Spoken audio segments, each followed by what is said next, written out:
بسم اللہ الرحمن الرحیم۔ اردو میں آج کا جو ہمارا ٹاپک ہے وہ عظیم شاعر مرزا اسد اللہ خان غالب کی حالات زندگی اور ان کی کلام کی خصوصیات ہے۔ سب سے پہلے مرزا اسد اللہ خان غالب کی مختصر حالات زندگی۔ مرزا اسد اللہ خان غالب 27 دسمبر 1797 عیسوی کو آگرہ میں پیدا ہوئے۔ مرزا اسد اللہ خان نام اور غالب تخلص تھا۔ والد کا نام عبداللہ بیگ تھا۔ آباء و اجداد کا پیشہ سپاہ گری تھا۔ بچپن میں یتیم ہو گئے۔ ہندوستان کے بادشاہ بہادر شاہ ظفر کے استاد رہے۔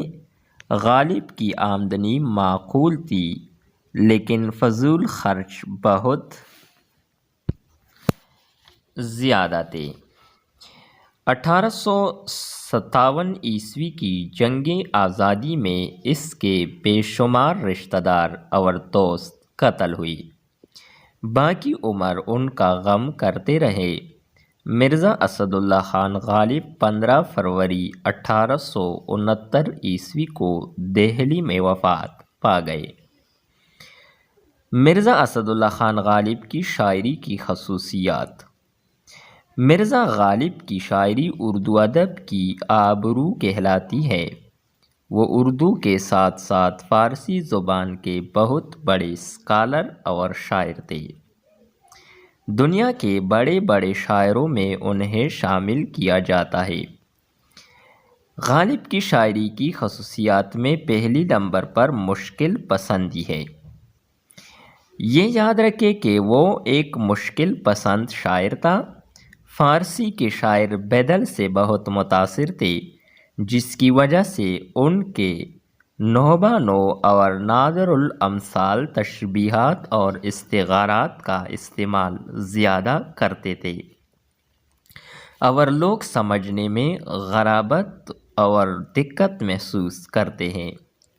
اس کے ایک ہم عصر شاعر نے اس کی مشکل پسندی ان الفاظ میں بیان کی ہے کہ کلامی میر سمجھے یا زبان مرزا سمجھے، مگر ان کا کہا یہ آپ سمجھے یا خدا سمجھے، یعنی یہ غالب کی مشکل پسندی ہے۔ دوسری خصوصیت جو ہے اعجاز و اختصار ہے۔ غالب کے کلام میں اہم خصوصیت اعجاز و اختصار رہے۔ وہ دریا کو کوزے میں بند کرنے کی صلاحیت رکھتے ہیں اور ان کے ایک شعر کی تشریح پر کئی صفحے سیاہ کرنے پڑتے ہیں۔ تیسری خصوصیت غالب کی کلام کی وہ ظرافت ہے۔ حالی نے غالب کو حیوان ظریف کہا ہے، لیکن ان کی ظرافت میں بھی غم پوشیدہ ہے۔ وہ اپنے غم کو ظرافت کے پردے میں چھپانے کی کوشش کرتے ہیں۔ غالب کی کلام کی اگلا خصوصیت موسیقیت ہے۔ غالب کے کلام میں موسیقیت بہت زیادہ ہے۔ ترنم اور موسیقیت کی وجہ غالب کا کلام سہل ممتنع بن گیا ہے۔ تشبیہات و استعارات کا استعمال۔ نئے اور اچھوتے تشبیہات اور استعارات کا استعمال کرتے ہیں۔ روزمرہ کا خاص خیال رکھتے ہیں۔ ان کے محاورے برمحل ہے۔ غالب کی کلام میں سلاست اور روانی ہے۔ بیدل کی تقلید میں مشکل پسند ہونے کے باوجود اپنے آخری دور میں عرفی، نظیری اور میر تقی میر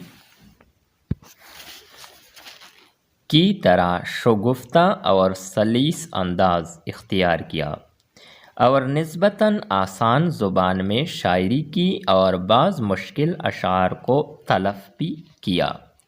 غالب کی تصانیف میں شاعری میں دیوان غالب اور کلیات نظم فارسی کے علاوہ اردو مغلہ، عود ہندی، مکاتب غالب، لطائف غیبی، تیغ تیز، سبد چین اور مہر نیمروز قابل ذکر ہے۔ یہ تھی ہماری آج کی ویڈیو عظیم شاعر مرزا اسد اللہ خان غالب کی مختصر حالات زندگی اور ان کی شاعری کی خصوصیاتوں۔ نیکسٹ ویڈیو کے ساتھ دوبارہ ملتے ہیں۔ خدا حافظ۔